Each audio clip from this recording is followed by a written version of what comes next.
sampaikan bahwa pemerintah jangan sok tahu, seakan-akan sok tahu semua masalah, tahu semua solusi.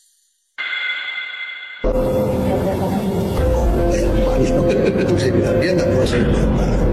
Saya bilang Pak Anies, tim suksesnya mintanya data sama kita kan open data. Kasihan kalau sampai ngomong sesuatu yang tidak ngerti masalah. Sebelum saya berbicara lebih jauh, saya ingin menyampaikan turut berbelasungkawa terhadap kejadian di Tanah Merah di Jakarta Utara. Kejadian yang terjadi di Pertamina, teman-teman, yang menimpa ratusan warga dan puluhan, bahkan mungkin ratusan rumah, bahkan ada juga belasan atau bahkan puluhan korban jiwa, teman-teman.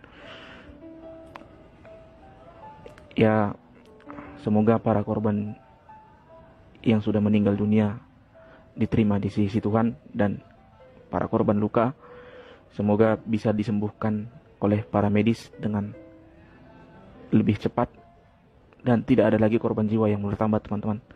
Itu harapan kita bersama, dan semoga pemulihan semuanya bisa dilakukan oleh pemerintah provinsi maupun pemerintah pusat secepatnya, teman-teman. Sebenarnya saya tidak ingin mengkait-kaitkan ini dengan politik, teman-teman. Tetapi rasa kemanusiaan saya tersentuh dengan fakta dan kenyataan ini, teman-teman. Ada beberapa rekan-rekan saya yang mengirimkan video bukti bahwa ini sudah menjadi persoalan yang diingatkan oleh Basuki Cahayapurnama ketika masa-masa kampanye pemilihan gubernur 2017 di DKI Jakarta, teman-teman. Tapi kemudian tetapi sang maestro abal-abal Anies Baswedan hanya demi meraih kepuasan kepada publik, ya, demi meraih simpati publik dan keterpilihannya tinggi, dia membantah peringatan tersebut dan tetap berniat untuk melegalisasi kepemilikan rumah masyarakat di Tanah Merah yang memang menurut Basuki Cahayapurnama ketika itu seharusnya steril dari permukiman. Anies dengan gamblang menuduh pemerintah sebagai organisasi yang sok tahu dan benar-benar menunjukkan bahwa dia berpihak kepada masyarakat. Berpihak loh, iya berpihak sekalian, ini berpihak. Ini yang sejak dari dulu sudah saya katakan, ya, bahwa Anies itu hanya yang penting bahasanya disenangi masyarakat aja gitu, tanpa berpikir dampaknya gitu. Lah ini masyarakat nggak ingin digusur-gusur, masyarakat ingin dilegalisasi rumahnya, ya udah itu dilakukannya gitu, tanpa berpikir dampaknya. Sehingga seakan-akan lawan politiknya adalah orang yang kejam, menggusur-gusur masyarakat gitu. Tapi inilah yang terjadi, teman-teman. Kalau sekarang sudah terjadi, boleh saja mau 1000 kali kita minta Pertamina bertanggung jawab terhadap korban, bertanggung jawab terhadap rumah-rumah yang rusak dan segala macam, tetapi nyawa yang sudah melayang itu nggak akan bisa kembali, teman-teman. Dan ini semua hanya karena janji politik Anies yang serampangan, teman. Jadi buat kalian masih mau mendukung Anies, nggak tahu lagi saya mau bilang apa. Saya benar-benar tidak tahu lagi mau bilang apa. Buat kalian yang selama ini ngetik-ngetik Anies yes yes yes, Anies yes yes, saya nggak tahu yesnya itu di mana. Teman-teman, bukan kali ini aja loh program Anies itu atau kebijakan Anies itu memakan korban. Sumur resapan sudah menelan korban, ya. Dan sekarang ini jauh lebih besar lagi. Saya belum jumpa video Anies yang mengelakkan peristiwa ini. Kalau ada videonya mengelakkan peristiwa ini, kalau ada di akunnya langsung saya akan stitch langsung. Karena saya benar-benar geram. Manusia seperti itu masih mau dipelihara menjadi calon presiden. Saya heran sekali kepada para pendukung Anies yang masih saja berusaha mencari kebenaran dari junjungannya, ya, dengan cara apa? Dengan cara mencari-cari kesalahan orang lain. Ya memang pola mereka seperti itu, tapi oke. Nah, di sini mereka mengatakan bahwa Jokowi ketika menjadi gubernur di DKI Jakarta tahun 2012 memberikan KTP kepada warga Tanah Merah, teman-teman. Nah, disinilah kelirunya pikiran mereka, teman-teman. Tapi apapun yang akan mereka katakan untuk membela sang junjungan Anies Baswedan. Oke, saya akan jelaskan, teman-teman. Justru disinilah letak rasa kemanusiaan Jokowi sebagai pemimpin, ya, Jokowi Ahok ketika itu. Nah, di mana mereka membedakan antara kebutuhan seseorang menjadi warga negara dengan tingkah lakunya. Itu dibedakan loh. Itu yang merupakan bentuk dari sikap yang terpuji justru dari Presiden Jokowi ketika menjadi gubernur dan Ahok wakilnya. Nah, sehingga apa? Ya tentu berbeda domainnya, ya. Ketika Presiden Jokowi ketika itu memberikan KTP, ya, legalitas terhadap status kependudukan mereka itu yang ditekankan. Tetapi apa? Bukan legalitas terhadap kepemilikan tanah itu, bukan legalitas terhadap perbuatan mereka. Nah, itu bedanya. Kalau Anies itu melegalisasi perbuatan yang buruk, perbuatan yang jahat, artinya mencuri tanah Pertamina.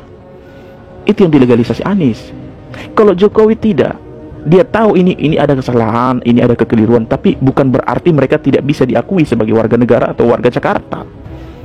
Itu bedanya. Nah, sehingga kemudian itu menjadi sejalan dengan permintaan Ahok kepada Pertamina. Ya, di mana Ahok meminta kepada Pertamina, tolong berikan saya sebidang tanah dari lahan tersebut untuk saya buatkan rumah susun agar para warga-warga di sini tetap bisa tinggal, tetap bisa punya rumah, bisa punya hunian. Itu. Jadi teman-teman para pendukung Anies, sudahlah, kalau memang Anies salah, ya akui saja salah. Jangan aneh-aneh gitu loh. Jangan dibanding-bandingkan dengan hal yang tidak semestinya. Justru di sinilah letak kepemimpinan Pak Jokowi yang sangat luar biasa. Dia membedakan antara kesalahan warganya dengan apa yang seharusnya didapatkan hak itu gitu. Hak untuk mendapatkan status kependudukan dipenuhi oleh Presiden Jokowi ketika menjadi gubernur, tetapi tidak untuk melegalisasi tanah yang membahayakan, yang lokasinya akan membahayakan warga itu sendiri. Gitu loh. Sehingga kemudian menjadi sejalan. Kalau dibilang, ya kalau misalnya nanti dibuatkan rusun, ya berarti dia bukan warga tanah merah, tetap warga tanah merah, karena Ahok juga berencana untuk membuatkan di lokasi di situ juga gitu. Tetapi tentu tidak sedekat itu dengan Pertamina, tidak sebagaimana yang terjadi di Pelumpang sekarang gitu. Itu bedanya teman-teman. Jadi para pendukung Anies, sudahlah, kalau Anies salah, diakui kesalahannya dan jangan mencari-cari kambing hitam. Gitu aja. Oke, untuk mengakhiri seluruh rangkaian pendapat saya tentang depo Pertamina Pelumpang yang terbakar, teman-teman, saya ingin menyampaikan 3 hal yang setidaknya harus diperhatikan oleh pemerintah, teman-teman. Yang pertama, memang pemerintah harus mendorong percepatan pemulihan para keluarga, para korban yang terluka, baik yang terluka maupun yang meninggal dunia, untuk diberikan santunan dan segala macamnya, teman-teman. Termasuk juga mendorong Pertamina untuk melakukan pertanggungjawaban moral tersebut, teman-teman. Nah, itu yang pertama. Yang kedua, karena ini memang beredar juga ya, mungkin saya tidak tahu apakah benar-benar itu datang dari pemerintah atau tidak, tapi ada niat untuk justru memindahkan depo Pertaminanya, bukan masyarakatnya. Saya sangat tidak setuju, teman-teman. Nah, pemerintah seharusnya tidak melakukan itu, karena itu akan menjadi presiden buruk ya. Kalau kayak gini ceritanya, nanti saya akan sampaikan aja untuk masyarakat-masyarakat di daerah lain. Mari duduki saja tanah-tanah Pertamina kosong, buffer-buffer zone di daerah lain. Nanti kalau udah rame, yang dipindahkan Pertaminanya kok. Itu kan? Gitu, maka saya katakan pemerintah tidaklah sebaiknya memindahkan depo Pertamina itu, supaya itu tidak menjadi presiden buruk bagi kita. Nah, yang ketiga, ini yang paling penting, teman-teman.